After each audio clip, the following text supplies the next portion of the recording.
All right. If everybody's ready, then. Oh, wait. Were you going to do some. Wait, what? You have to do like. We're doing Jerry's some got cold some open cold or open something? magic. It's going to be like, Okay. hey guys, Hey, you like skulls? should we do a podcast? Hey guys, you like Dan Aykroyd's vodka? Do I do my thing now? Oh, are we ready? Yeah. Yeah. Is everybody ready? Okay, I'll start. This better be good, Jer. Yeah. I know. It's getting cut right out if it's garbage. I know. You guys are mean. I just ran into Miley Cyrus at 7-Eleven. Oh. Really?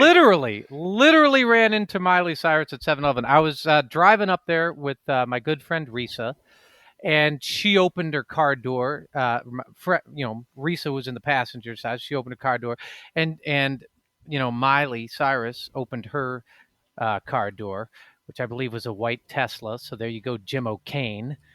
and Risa turned to her and goes like their door is almost smashed. Miley almost hit my car, and Risa goes, "Whoa, girl, that was close."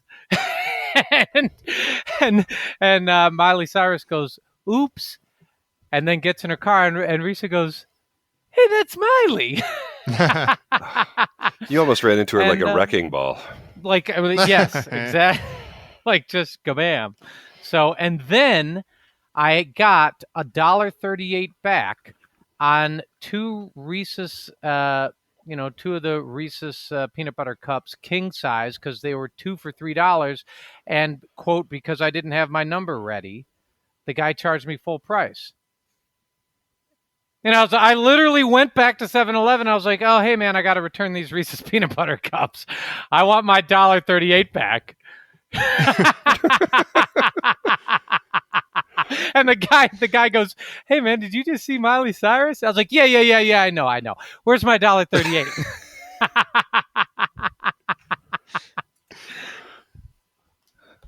Gonna start the show.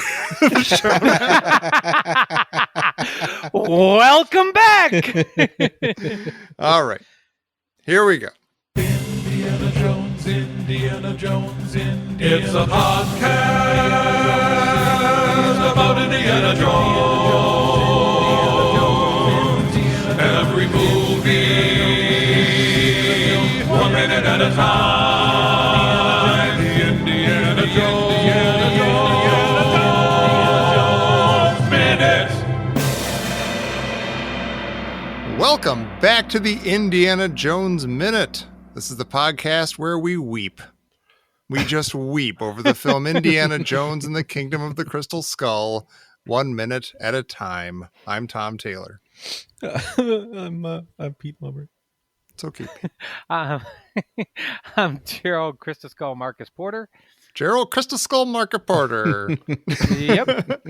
And we are joined today by our old friend, returning for the fourth and possibly final time, who knows, the Prince of Fairfield County, Connecticut, even though he doesn't live there anymore, Steve Kreuch. Welcome back, Steve.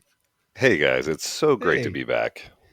It's good to have you back. You're a special guy, Steve, because Tom never introduces people. So you're well, like he royalty. got it a little bit wrong, you. though. I am technically a laird. That is my title. That is true.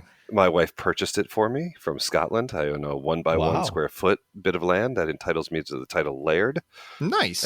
And I can pass it down to my children. Nice. That's beautiful. Yeah. That's awesome. It's amazing what $30 will get you. Nice. Well, I'm all tongue-tied now. I don't know if how to address a laird, but I'll do what I can. As if you were wanting to go see some tapestries. Well, we got through that a bit. We'll get through this too. We are here to discuss with you minute 43 of Crystal Skull, which begins with Indy and Mutt entering the cell that Oxley was held in at the sanitarium. Asylum? Yeah. Asylum? The church place, the nunnery. Yeah. And it ends with Mutt saying Retorno. So I just wanted to point out that they are really, really, really pushing the teal and orange thing in this minute. Oh, they are. Yeah. This whole minute Yeah. is because there's that idea that teal and orange is the most pleasant color palette to look at, or the most pleasant combination to look at on a screen. In this minute, it's all teal and orange. Yeah. Well, it's we run into the same thing again. What time is it? It's, You could it you was hot, see. sunny daytime a second Yeah, ago. it's middle of the when we were day. Look at outside. the sun. Its sun is pouring in this beautiful, spacious cell that has amazing light. Yeah, this is a nice cell. Yeah. I mean, it's a super nice cell. Did they see that Oxley was from like some fancy college in America and said, "Oh, Yeah. sir, right this way"? Yeah. It's also super quiet for an asylum. Yeah. It's like got great light, super quiet. It's a great place to just recover. Yeah. And the acoustics must be fantastic in there. Oh yeah. Yeah. Did you guys think for a second that you heard that, ubiquitous soundbite, Dr. Blair, Dr. David, calling Dr. Blair. You know what I'm talking about? Yeah. Code Blue and It's I actually did a little bit of research on that because you hear it at like the beginning of Queensryche's Operation Mindcrime, you hear it on Dr. Feelgood, and you hear it in like tons of TV shows whenever somebody goes into a hospital. those pleasant beep chimes. Yeah, and it was somebody calling over an intercom, Dr. Blair, and they said that was like a soundbite that you could get on like one of those albums of sound effects or sound, Oh, sure. like one of those I guess like office, ambient noise stuff. That's Mhm. why it's everywhere. You don't think Ben Burke came up with his own? Oh, we don't actually hear that, do we? I don't- You're just- I didn't- you're just No, making we me think don't. we heard Hear that. Okay. You get a little bit of that though in there, and you get somebody calling medic. Oh, really? You do, yeah. If you listen with headphones on, somebody goes medic. It's got that like reverb thing though. That's just plain weird. I like how Shia is like so Captain Obvious with saying like Ox must have lost his mind. Dude, you're in an asylum. Of course he did. He came to this asylum just for the facial peels and stuff and Yeah. the foot scrubs. Oh well. I guess he lost Isn't that what his celebrities do? mind. I think this is a nice touch though that Mutt is crying. Like he has Yeah. tears in his eyes. I think this is nice. It is nice. Like this guy obviously meant a lot to him. Yeah, this is why they hired Shia, because he could pull off a scene like this, I think. yeah. Yeah. He's I have a great question, which I think is a great question. I don't think it's got an obvious answer. Does anybody else, who else in the entire Indiana Jones series of movies actually sheds a tear? Wow. Who do we see crying in this entire series of movies? I think just ourselves. Yeah, like for the last few minutes we've been kind of. Somebody's got to be crying in the Temple of Doom. Yeah, no, that's what I was thinking. I was thinking Willie Yeah. when she's gonna get sacrificed and stuff. She's losing it. Yeah. pretty I was thinking severely. one of the village, in the village. one of the Yeah. mothers Oh, Yeah, walking yeah. around. sure. Yeah, that's moms true. and everything. Yeah, Yeah, because they're missing their children. they're having a tough time. You know, Yeah. I have a question for you, Pete. What is the difference between crying and weeping? I like that that's a question for Pete specifically. I feel on like sorrow I and- asked. Pete, you've had a lot of loss in your life. Can you explain it to us? It's funny. I have a lot of loss in my life, but I almost like Tom Taylor. I almost never ever in my life have shed a tear. Yeah, Although so- I have to say, Yeah. Tom and his family were out here visiting this past summer, and Tom's wife was upset because the dog dies. Tom's like, oh, okay. Like grandma dies, and then Tom turns on a Rush video, and he instantly he's like weeping and those boys getting inducted into the Rock and Roll Hall of Fame is beautiful. Everybody loves them. Well, I thought like if it takes place in the Bible, it's weeping. Like I don't think anybody ever cries in the Bible, but they do weep. There's no crying in the Bible. No, people just are very stoic. They just take it. weeping's like really intense. Like weeping is like a heavy form of crying, right? Like weeping is really Yeah, it's like sorrowful hysterically crying. Yeah. Oh, is that what it is? Well, that's what I was I going to see- ask. yeah. Is it that, or is it sort of sitting in the corner going, and like you're crying, but you're sort of like it's quiet and it's kind of sort of constant Yeah. for a while, and Well, so then the loud version is sobbing. yeah, Yeah. see, that's what I'm wondering. Yes, Sobbing yes. might be like full throttle. I think, you know what? I think if you're weeping, you have long hair. I think that's how it is. I usually think of like weeping as somebody, if they have long hair, that's what they do. Are they wearing like a long diaphanous dress too or something? Yeah, that would be be it. Because one of those. I'm with you, Tommy. I think weeping is more of like, it's almost like you're like balled up in the corner. Yeah. Yeah, like there's tears Yeah. streaming from your eyes, but you're not necessarily like vocalizing as much or something. So what You're is kind of what is blubbering a what little is Mutt doing here? Oh, I don't know. I'd say this is tearing up. I don't think he's Yeah. doing either. He's kind Yeah. of tearing up. Yeah, Tearing up. This is pre. He's having a moment. Yeah. Yes. And he's sniffling. Yeah. He's about to start. And then when he comes around, he sniffles too. So That's true. I do like how Harrison has his like most fatherly, like way more fatherly moment than he did with Short Round too. Oh, yeah. Just the Yeah. hand on the shoulder, but even as the camera cuts and you see Shia's back, he gives him like the fatherly like little pat on the shoulder before he takes his Yeah. hand off. Yeah. He's like, here, I'll make it okay. I'll talk about skulls. yeah, I like how he All right. immediately like he puts his hand on his shoulder and he's like, "Hey, look at this skull." He's like Bluto in Animal House, trying to get Flounder to quit crying by smashing bottles over his head and stuff. Look, there's crazy skulls. They're elongated. They're like all weird. It's cool. I'm wondering though if Indy immediately pointing out that this is not the Mitchell Hedges skull. I wonder if it's at all dawning on Indy that the Mitchell Hedges skull is fake. Yeah, the Skull of Doom it was called once. Well, I forget what we decided back in the diner. He knew that it was fake, didn't he? Or he didn't think that No, there was anything and to it wasn't discovered at this point. Or it was at this point, but it wasn't when he was in college. But he sort of dismisses it. He says something about like, No. I think he's sort of like Ox and I were obsessed with it. Yeah, in 2008 is when it was finally determined that it was actually not real. Mhm. That it was Oh, actually excited with sculpted. the release of this movie. It was the Smithsonian. Yeah, the Smithsonian did in the 90s. I can't remember who did testing of it, like Smith Corning or someone. I don't remember. And they determined that it was old, and they couldn't figure out everything. But then, and someone else is going to correct me. I know this, but the Smithsonian tested it in 2008 and determined that it was made by tools in the 30s. Oh wow, Hmm. that's nuts. Yeah, I think it came from Germany. Like these craftsmen in Germany make similar skulls, and I think they confirmed it came from there. Yeah, Hmm. Stuff You Should Know did an episode about it. We should be playing that right now. But I get annoyed when he keeps mentioning, like, this is the second time they mention the Mitchell Hedges skull in the movie. Uh-huh. And when he mentions it here, I'm like, why do they keep talking about an artifact that has nothing to do with the movie, apparently?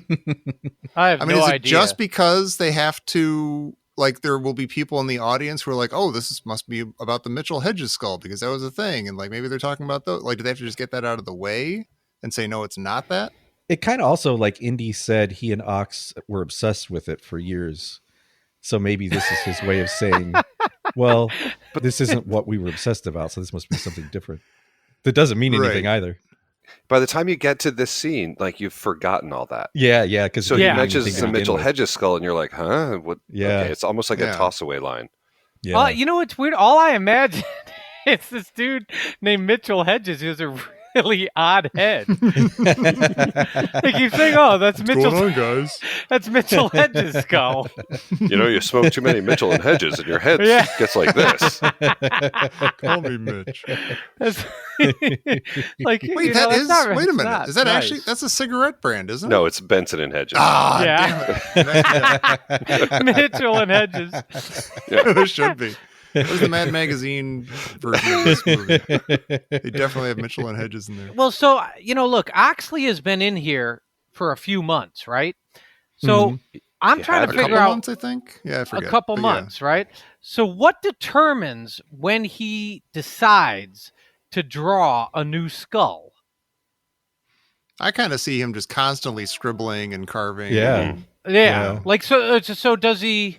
Because a bunch of the skulls look exactly the same, and then every once in a while he has like a new version, and I'm just wondering, like, is his short-term memory on a loop? Like, does he not remember that he drew a skull 45 minutes ago? No, I think like some of them like this is his blue period. Some of them like this is the orange period. Like this is the elongated period. Practice. What's the one the famous Van Gogh, is it Irises, where he was in the sanitarium and he found that just drawing the flowers kept him sane. I mean, ironically, maybe that's what we have here. Maybe drawing skulls is what pacifies Oxley. I think that actually kind of makes. I think that might be part of it. I think Well, he's laughing fixated at on me. this thing and he keeps doing it. He's got a problem he's working happy. out. Yeah. Well, I'm just thinking because he doesn't seem like he's really got his marbles together at any point in this movie. So I'm not sure how much it pacified him. Yeah, but this sort of thing, I mean, you could take carvings off the wall and these things could be worth, $26 million in 40 years. Yeah. Do some rubbings. Well, I'm curious because he's written return in all these languages. Mm-hmm. Yeah. And A, I don't know why he wrote it in Japanese, but B, he wrote it in isn't German. Returno a Harry Potter spell? Yeah, it sounded like it. Yeah, In Voltar. that's how you get your stuff back. Rucker? I don't even know her. Hey! Hey. I was going to say, that's how we know that a spurned Scooby-Doo was imprisoned in here.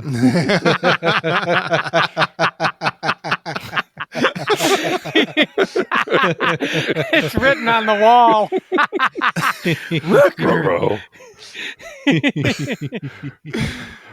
That's interesting though, because it's misspelled. He didn't put the umlauts, and B, maybe Doris will correct me if I'm wrong. I'm sure, but I don't think that has the connotation. That's the German word. It doesn't have the connotation that you can return something. That's just a person returning. So interesting. Indy claims to know all these languages, including German, so he should know better in the next minute when he makes a weird pronouncement. Yeah. Maybe just Oxley didn't have that strong a grasp of German or something. He knew the word, but didn't know the subtleties No, but of the meaning. Indy seems to say that all these words for return could mean to return something.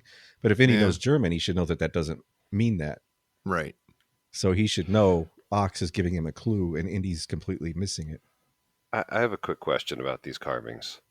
Mm-hmm. Sure. What did he use to carve into the walls? And why, if someone's in an asylum, would you allow them something so sharp? Right. Yeah. How come his spoons keep coming back with like just the handles and nothing else? Yeah, I mean, in Shawshank, he had to get that little hammer. Oh, that little rock hammer, yeah. Well, what if it, maybe that's why he's called the ox.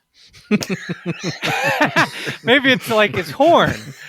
Oh my God. I don't even want to talk about That's his ox's superpower.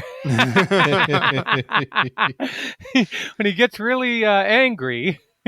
Well, one of these skulls is like a squid man. Yeah, I kind of like that one. Yeah. That's sort of like that straight on one. Yeah. It's like Cthulhu or something with a tidy little row of squid tentacles. It's like Davy Jones' locker guy from or the Kraken. I kept looking for C-3PO and R2-D2. So did I. E.T. Mm-hmm. Yeah, nothing. They're not in this scene. Tom would phone have been number's in livid if there. they were, though. Wait, what? I'd say Tom would have been livid if they had been in here. No, I'm actually surprised. Like it would be a nice opportunity for a little dumb thing like that. I will never understand you. Like when is a nice opportunity and when is not? When is a horrible opportunity and when is a? I didn't hate the R2 and 3PO on Raiders and the That's stuff, true. did I? No, you sure hated the arc and the hat and the stuff in this movie, though. Well, those are part Well, of come the arc is. I mean that's like that's not subtle. It's the That's opposite like, of subtle. It turns out Steven Spielberg's insane. He lost his mind. What happened, Spielberg? He carved arcs all over the movie. Yeah, Yeah, he did. He started putting arcs everywhere. Yeah, that's why It's we're all insane. weeping. Yeah. What happened, Spielberg? When this minute ends, the way it Mm-hmm. freezes as Mutt's saying "Returno," it looks like actually right in front of his face it says "turd" carved into the wall.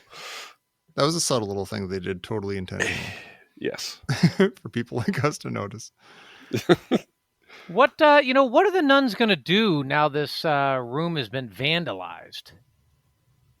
Yeah, maybe that's why it's still empty. Like we can't rent this out to any other lunatics. Right. It's going to make him even more Spackle crazy. over everything. Yeah. Yeah, exactly.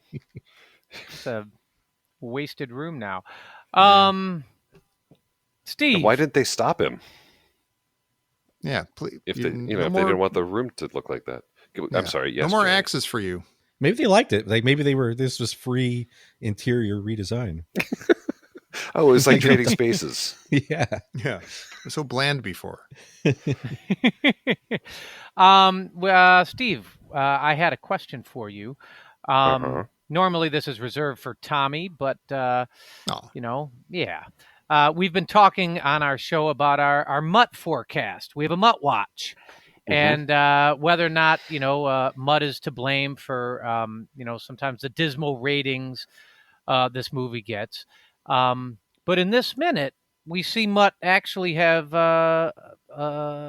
maybe a difficult role to act. He has to show some tenderness on the So do you think how do you like Mutt or Shia playing this role in this minute?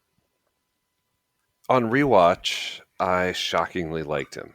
I felt, to me, I thought the problems with this movie, he was the easy scapegoat. And I feel like maybe if they hadn't made him a greaser and been so obviously like a caricature of a style, then maybe it would have gone over a little bit better. But I would take Mutt over Willie Scott any day. Wow. Very good. I find he's much more interesting in that there were directorial choices that made him have issues later on.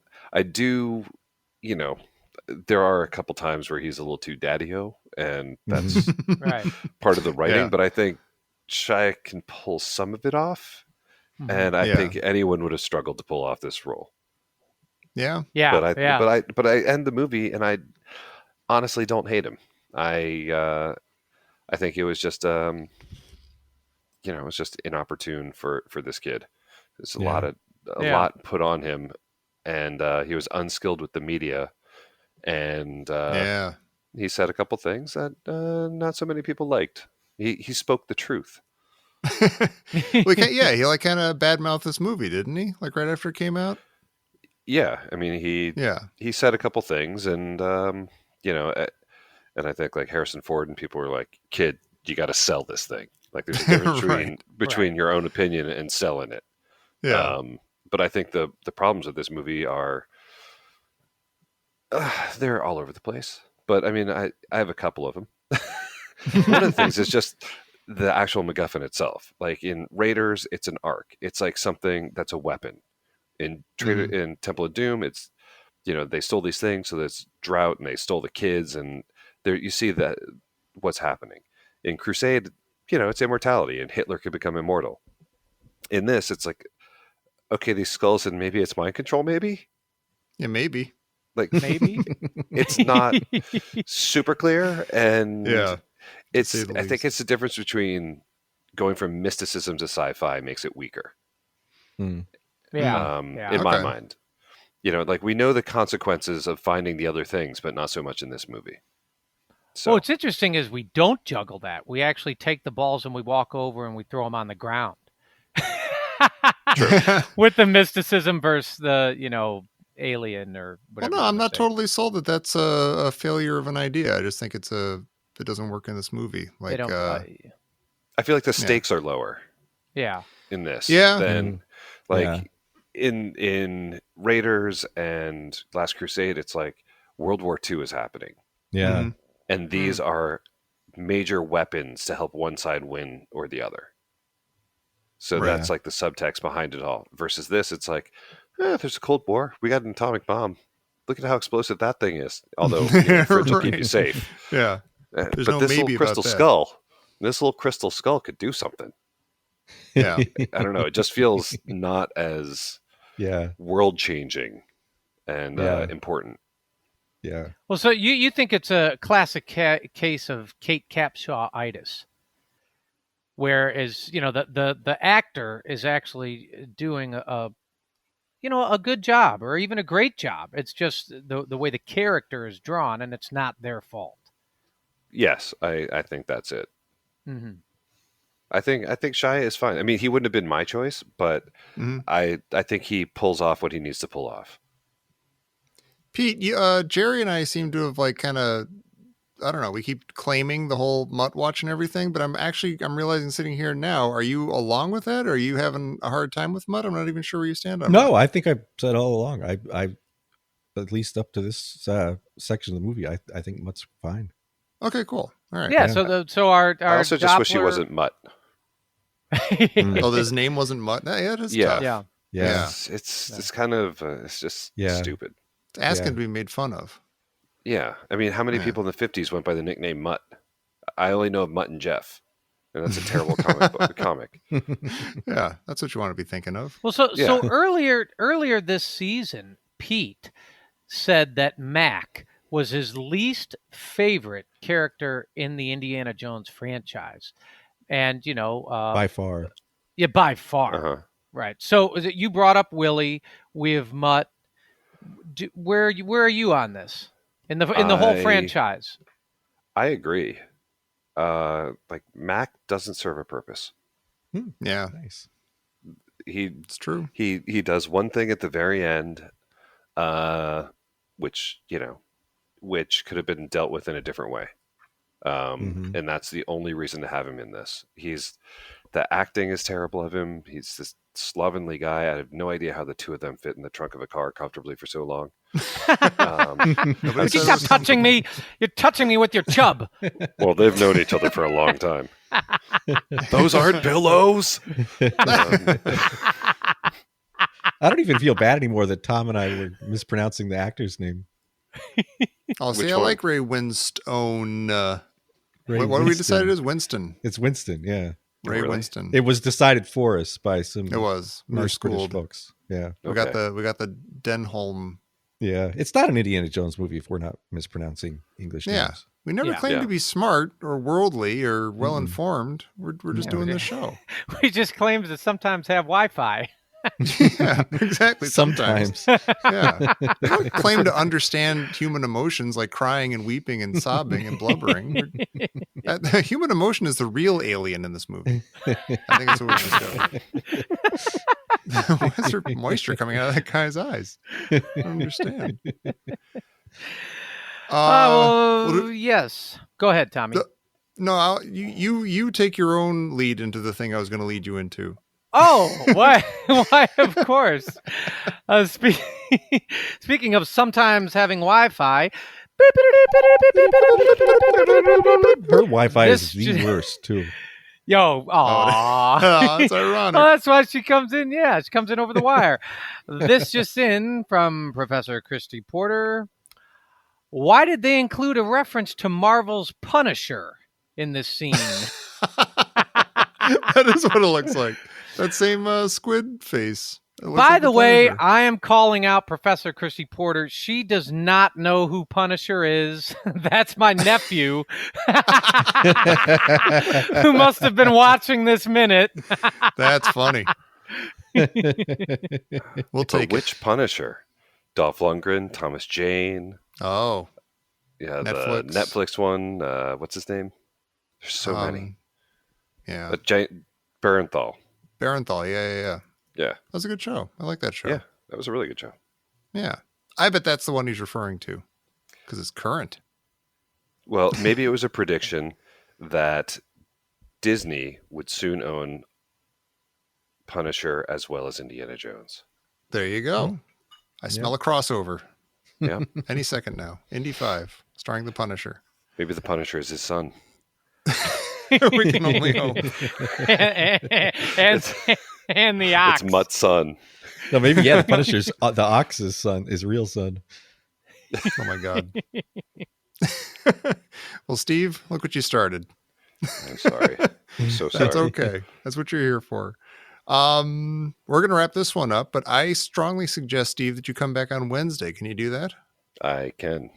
We're still going to be will. trapped in this dank sanitarium, but it's going to be all right. We'll be together. And everybody, you please come back on Wednesday too.